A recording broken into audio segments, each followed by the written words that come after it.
श्री स्वामी समर्थ. नमस्कार मंडळी, मी मीना तुळसकर. आज मी तुम्हाला भोपळा मिरचीची भाजी दाखवणार आहे. त्याला तुम्ही बघूया साहित्य. ही भोपळा मिरची आहे. ही मी कापून अर्धा तास आधी ठेवलं आहे मीठ लावून, म्हणजे थोडी नरम पडेल ती. आता हे सगळं हे करून ती तळायची आहे. हे चण्याचं पीठ आहे, हे तयार करायचं आहे. थोडंसं तांदळाचं पीठ घेणार आहे, 2 चमचे.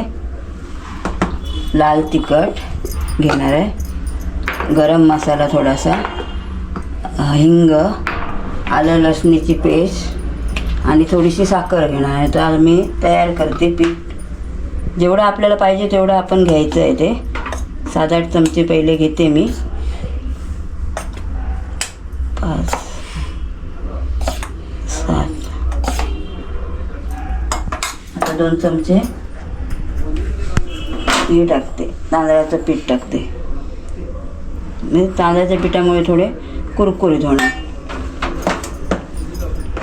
परत लागलं तर आपण घेऊ शकतो थोडासा गरम मसाला, थोडासा गरम मसाला, थोडासा हिंग, थोडा हिंग म्हणजे 1 चमचा बारका. आता लाल तिखट थोडीशी, ही नुसती मिरची पावडर आहे लाल तिखट, ह्याच्यामध्ये काय नाही, नुसती जाई थोडीशी घातली. आणि थोडीशी आलं लसणीची पेस्ट,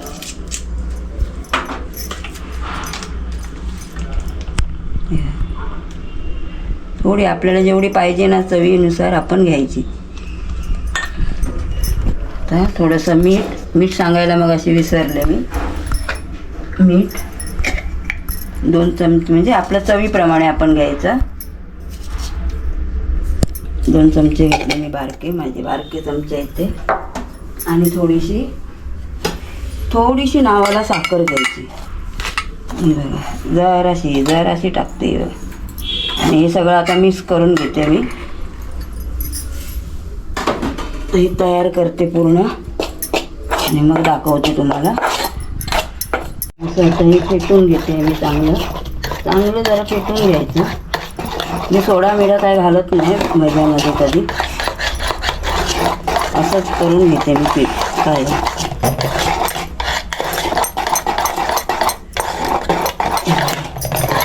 हळद टाकली नाही, कारण आलं लसणीची पेस्ट टाकली आहे ना, म्हणून मी नाही टाकली हळद. आणि गरम मसाला पण टाकला आहे थोडा. तेल बघा, पीठ तयार करून झालं आहे आता माझं. आता तेल पण तापत झालं आहे, मग असे तापत ठेवलेलं मी. गॅस फास्ट नाही केला आहे, मध्यम ठेवला आहे, सॉरी. हे बघा, आता घालून घेते सोमतं. पाणी जरा त्याच्यात सुटलं आहे ना मिठाचं, म्हणून ते हे करावं लागणार मला, जरा गाळून घ्यावं लागणार. गॅस मी मध्यमच ठेवलं आहे.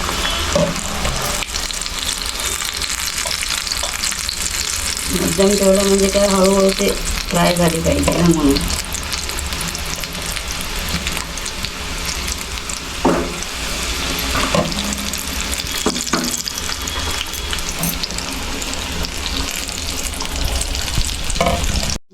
फ्राय झाले आता लो गॅसवर ठेवले, कारण काही आतून पण थोडे झाले पाहिजे ना, भाजले पाहिजे ते.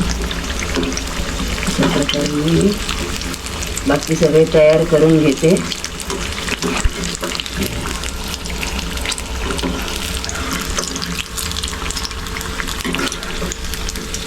सोडा न घालता पण चांगले फुगले.